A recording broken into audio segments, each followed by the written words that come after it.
Smile, Be Happy. I'm Deborah. I'm Alyssa. And today we're going to make 3 delightful, delicious dishes for you. We're going to make a cornbread using goat products and also sprouted blue cornmeal.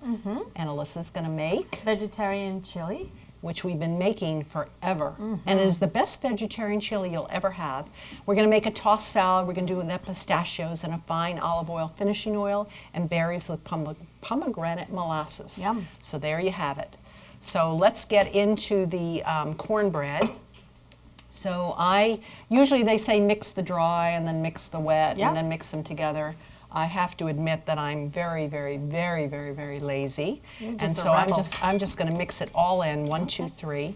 And instead of making cornbread in a 8 by 12 or 9 by 12 pan, I decided to do it in a pie plate so we can cut it into wedges. And I Nice. thought that'll look pretty.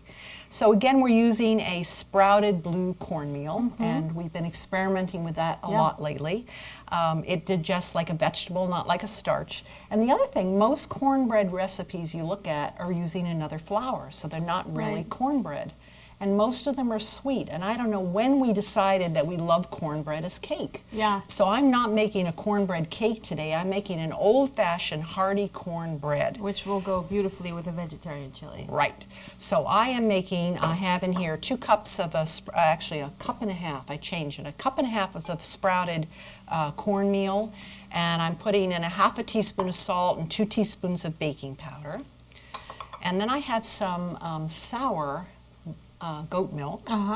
And you know the old-fashioned thing was to keep a bowl of milk in your cupboard so it's sour and it made things rise because that's how they did it. That's how they did Johnny cakes and pancakes and muffins. So we have in here a cup of sour goat milk. And if you don't have sour milk, just take your milk and put a spoonful of lemon juice and voila. We're going to put in 3 eggs. 3 farm fresh, lovely, local eggs. All right. Thank you, doll. And we're going to put in some frozen corn Interesting. Why frozen? because I forgot to take it out of the freezer. It shouldn't be frozen, it should be room temperature. But Okay. anyway, so about a cup of corn, and of course I'm using organic corn because we don't want anything genetically modified, and we're not a science experiment, and I don't want to find out 25 years down the road, like with DDT, Yeah. where the government used to have those commercials that said DDT is good for me, and they showed children frolicking in the spray. I do not want to find that out about GMOs in 25 years. And we're going to put about a cup of a grated goat cheese, and I just chose to use a melting Monterey Jack goat cheese. I'll taste it. Is that Yeah, okay? you can. It's very goaty tasting, this particular one. And then we're just going to mix everything up as fast as our little hands can do. So another 1 bowl, 1 spoon, 5-minute recipe. And I always think of something like this as being really good around Thanksgiving. Goes on the table nicely. Yeah. All right, so let's make sure we have everything in here because I have a tendency as I get a little older to forget things. Not that I'm old or senile, but I'm working hard to keep it. So we've got our cup and a half of sprouted blue cornmeal. We've got our half a teaspoon of salt, 2 teaspoons baking soda, 3 eggs, 1 cup of sour goat milk. I forgot the ghee. 1 cup of corn, and then we could use a coconut milk or coconut oil, but I'm going to use ghee. So And some kind of fat. some kind of fat. Could use olive oil, could use butter. I love ghee, and what is ghee? It is clarified butter. So it is butter that has just been boiled, and the milk solids get skimmed off, and you're left just with a pure fat. A very good tasting fat, I might mention. So we want to have about 3/4 of a cup of fat, and 1, 2, and there's nothing like the smell of ghee in the oven too. Thank you for reminding me about the fat, but I would have gotten it. I know. I would have gotten You would it. have, I know. All right. So now you can smell. Oh my God. So can you make this with regular cheese and regular milk? Yes. Can you make it with non-dairy? with a without cheese and just with extra corn? Absolutely. Can you make it with any kind of an almond milk or a hemp seed milk? Absolutely. But I like the combination of something that melts and gets soft.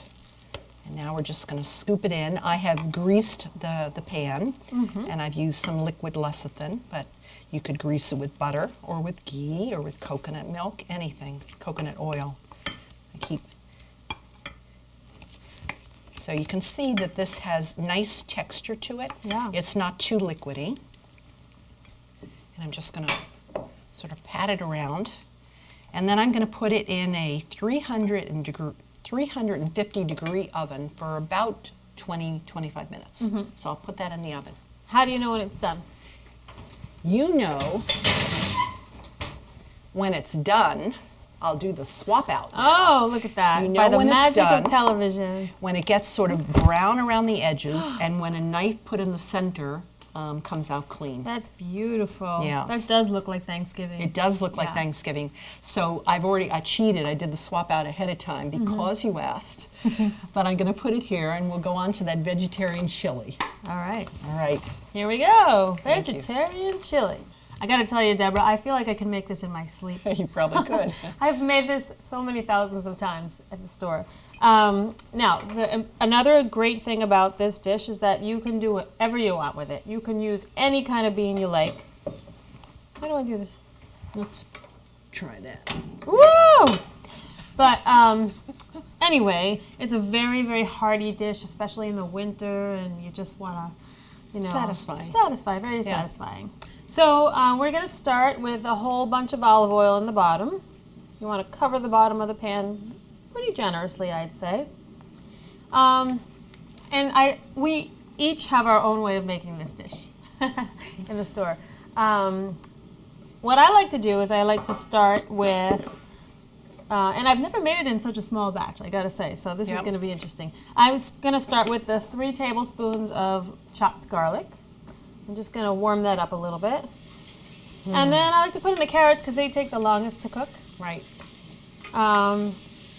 So you don't want to burn the garlic, so you got to start mixing other stuff in pretty quickly. So we're going to put in the carrots. That's 1 pound of chopped carrots, and you can see there's some other things are flying in there as well, but it doesn't really matter. So it's about a pound of chopped carrots. I'm going to let that cook for a while. And while it's cooking, very loudly I might add, turn that down a little bit, we're going to cover the pot so that it allows it to sort of get a little bit of a head start. And I just wanted to take this time to show you a couple of tricks with peppers. So there's lots of ways to cut a pepper. And with jalapeno, the important thing is to not get the seeds all over your hands, because then if you touch your eyes, you're in big trouble. You can use gloves, but here's an interesting way that I like to cut. So I cut off the top and I cut off the bottom. I stand it up like that, and I just cut right around the middle. So you never actually touch the seeds. And that's it. Ta-da! Strong one. Yeah. Oh, is it strong? I can smell it already. This is from Deborah's garden. Of course, but of course. It's lovely. It's got a little red and a little green. So, and then you can just chop. And you can do the same exact method with a regular pepper. I'm going to show you that next. So that's just the jalapeno. And the same thing, it's just so much easier in my opinion. A lot of people prefer to do it the other way, but I think this is just so much easier than having to de-seed everything. Just go right around the core like that, and then the core is done, and that's it. And then, need these. oh, sorry. And then chop this up, of course. Okay, so that's that. So let's check on our carrots. They've had a little head start. The next thing I like to add, very noisy. Very sizzly. Yeah. Next thing I like to add is our spice mix. And the reason I add this next is I like it to get a little toasted in the olive oil before I add the rest of the ingredients. In here is 1 teaspoon of salt, 1/2 teaspoon of oregano, and this comes from one of Deborah's books called If Calamos Had a Chef. Yep. And in the book, your proportions are different than the way we make it in the store. So this is the store proportions, which is equal parts cumin and chili powder. So we have 2 tablespoons chili powder, 2 tablespoons of cumin. So, but you can, again, you can add as much of either as you want. And we also at the store, which I didn't put in today. I know, we changed it. We add cayenne, but it's not in the book. So if you want cayenne, you can add it. You don't have to. We just add like a dash. You can sort of smell the toasting of the spices. Yeah, the essential oils are being released by the heat of the oil. Exactly. Oh, wow. That's great. That's why I like to do it this way. And then, so that they don't burn and so the garlic doesn't burn, I then add 2 cups of diced tomatoes. Mm-hmm. And of course, we're using organic. Of course. Everything. Everything organic. And if I were in the store, I would cover this and I would let this cook for a while until the carrots were nice and soft. And then I would add, I have a diced pepper, which I showed you how to do, sort of, and the little one, and a red pepper and a green pepper each, and then 2 diced onions, yellow onions. And I'd throw them in. Okay. So a pound of carrots, 2 diced onions, a pepper, and 2 peppers, one red, one green, if you have them. And then a jalapeno or 2, depending on how spicy you like it. And 4 tablespoons of garlic, you said. 3 tablespoons. 3. 4 garlic cloves, excuse me. 4 garlic cloves. So, and that just simmers for, I'd say, an hour until everything is nice and soft. And what I usually do at the store is I'll taste the carrot. And when the carrot is nice meltingly and soft, tender, then I will add 6 cups of beans. Now, you can use any beans that you like. Right. We use 1/3 black, 1/3 kidney beans, and 1/3 garbanzo beans. Right. But I'm sure you can think of some other ones that might be good. That's my favorite combination, because you've got the red, the black, and the yellow color. Yeah. And I just love also different shapes and textures. Yep, different shapes and textures. And I've got to say, this is one of our most popular. We have this every day on the menu. Yeah. And even people who aren't vegetarians fall in love with this chili. Yep. Flavor is good. We make burritos out of it as well. That's true. Yep. So I'm going to check the cornbread in the oven. check the cornbread. And so I'm going to leave this, and then at the very end I'll add the beans. But we're going to let that simmer for as long as we possibly can. Right. Cornbread has about another 5 minutes. Alrighty. So I'm just going to throw this in. Why not? why not? Why not? All right. Okay. Want to move along? Yeah. So we're going to do, to go with our chili and to go with our cornbread, we're going to make a green salad, which I always love to do. And I'm always surprised at how many people in this country don't do green salads. How many times you go to dinner at somebody's home and they don't have anything green? And I always think that should be the prime color on the table. But in any case, I have some mesclun greens and some baby arugula here. And I thought that I would put in also some endive. Nice. And we will just cut the ends off the endive. And I love to put in things like radicchio too, but we're not doing that today. So we're just gonna, we want to have all together, I think if you're making this for 6 to 8 people, I love to have about 12 cups of greens. Okay. That's just how I love it. And I'm just slicing this because it's faster. And you know how they get this light color? I don't. It's actually quite anemic as a vegetable. They actually cover it, or they put things around the head so that it doesn't get the sun, so it stays white. So it makes a nice contrast in the salad, but it's probably not as healthy for us as if they had let it get nice and dark and green. Yeah. All right. But it does have a nice crunch to it. It does. Good. So the critical part, of course, is the dressing, which is so simple. You do not need to buy any salad dressing at all. So we're going to put about 6 cloves of garlic. It's a lot of garlic, raw garlic. I know. Gotta make sure everybody has some of this. I know. Yeah, that's true. If you're going to eat garlic alone, you will not have many friends. But if you're going to eat garlic among friends, you'll have a lot of very healthy friends. So, all right. So how many cloves did I do? I think that's 6. I think that's 6. Okay. So we've got our 6 cloves of garlic. And we're going to put in about a teaspoon of salt and about a teaspoon of pepper. Again, helps stabilize blood sugar because it's very rich in chromium. And I thought I would use since this is a salad and we're not cooking the oil, we want to use an oil that has a really wonderful flavor. And I found that this is an oil, someone who lives in our area has a family in Spain who grows these olives and brings the oil to us. So we're just going to... Oh, it's beautiful. So if you want to just smell it, it is absolutely, I think, very fragrant. Oh, it's so fruity. It's Yeah. wonderful. So when you taste this oil, it actually tastes a little bitter on the tongue and it makes you cough. And so they rate olive oil by how many times you cough. So this is what they call a 3 or a 4 cough olive oil, which means that it has all those wonderful antioxidants and polyphenols that are in olive oil after it's been pressed. And when it's been, hasn't sat for 2 years or 5 years on a grocery shelf. And the nice thing about a nice fine finishing oil, and there are a lot of them, is make sure to get a single stream. So make sure you get them made from olives from one family farm and not from some from Italy, some from Spain, some from, where they can do all kinds of monkeying around. So I'm just going to pour this on. I find that olive oil spoils fairly quickly. I can taste the difference if Yeah. I've had it for a month or more. There's a I quality think this to one it. has a harvest date and a pressing date on it. So olives sometimes will sit, and if they're handled properly, I guess they don't have to be pressed right away, but I think most of the good people try and do that. And you definitely do want to see a date on your olive oil. If Yeah. you don't see a date on your olive oil, then you don't know what harvest it came from or when it was pressed. So It smells great. I know, you can smell the Yeah. oil. Yeah. And because I want the oil to be the prime flavor and I don't want to cut it in any way, I'm not going to add anything acidic. I'm not going to add a lemon juice or a vinegar. You could, Yeah. but I just like it this way.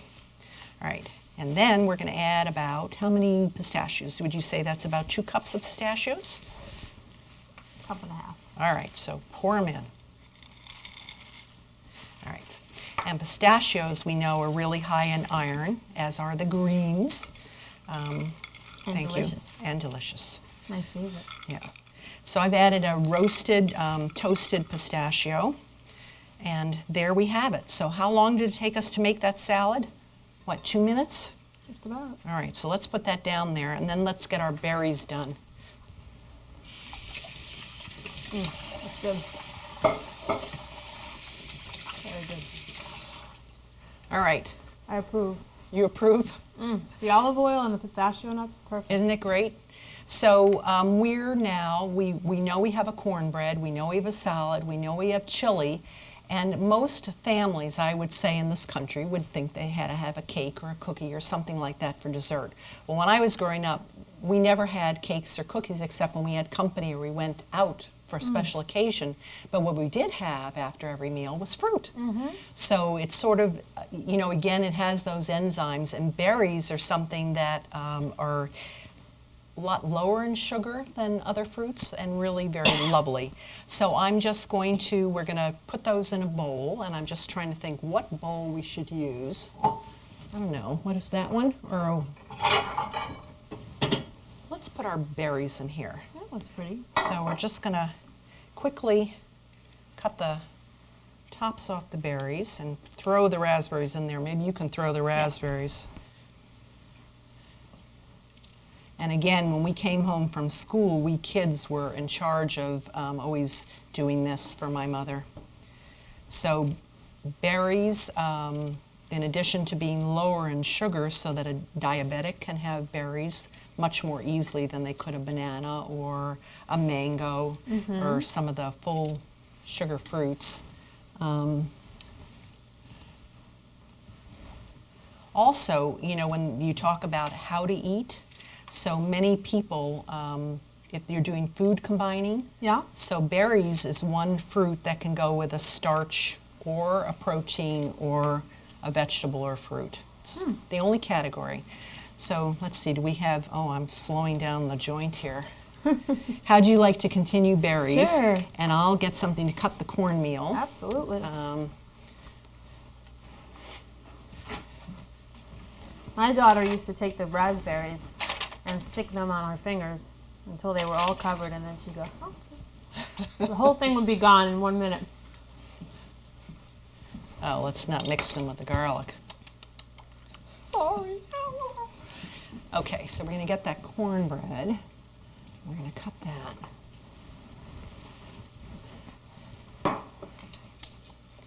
They say, you know, we're here, we have a vegetarian meal. If you combine a grain and a bean, Yeah. then you have a complete protein. So we wouldn't be missing anything in terms of nutrition. We've got dairy also in there. That's true. All the food groups. And we put ghee in here, that butter fat, but this could be served warm with butter too. Why not? It's a wonder, you know, it's a wonder we're not all the size of houses. But because we eat so much good fat, but I really think if you're eating the good fat and you're balancing it with the beans and the grains and the vegetables, that you don't tend to get fat. I only know I begin to gain weight when I start to eat the sweets or the white flour. That's Yeah. when if I have ice cream the next morning, there it is on the scale. Wow. So Well, I you like try. your ice cream. I know that. love my ice I know cream. that little secret about you. I love my ice cream. Yeah. So I'm going to take out a piece of cornbread. Come on. Oh, look how pretty that is. So it's a little crumbly, but it is. It's quite different looking. Yes, It's is. not certainly what most people think of when they think of cornbread. But I should have gotten a spatula. There we go. There's a piece of cornbread. Pretty. All right. So we have all of our berries in there. We don't have all of them. Oh, maybe I was we going should to let get you them. do the rest while I finish this. All right. So I can Sounds throw in good. my beans. Okay. So I better rinse my hands then. I'm just throwing in 6 cups of mixed beans. I have garbanzo and black beans today to the veggie chili. A little early, but Oh, that smells just wonderful. I'm smelling the cumin and the chili powder, Yep. and the garlic. Oh, it really helps if you toast it. It really becomes more vibrant. yeah.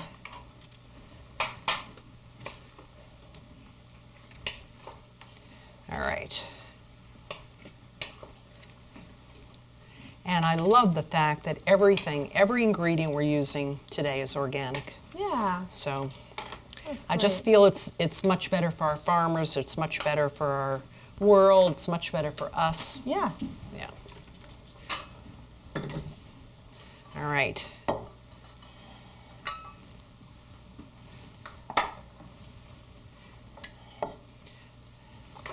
And there it is.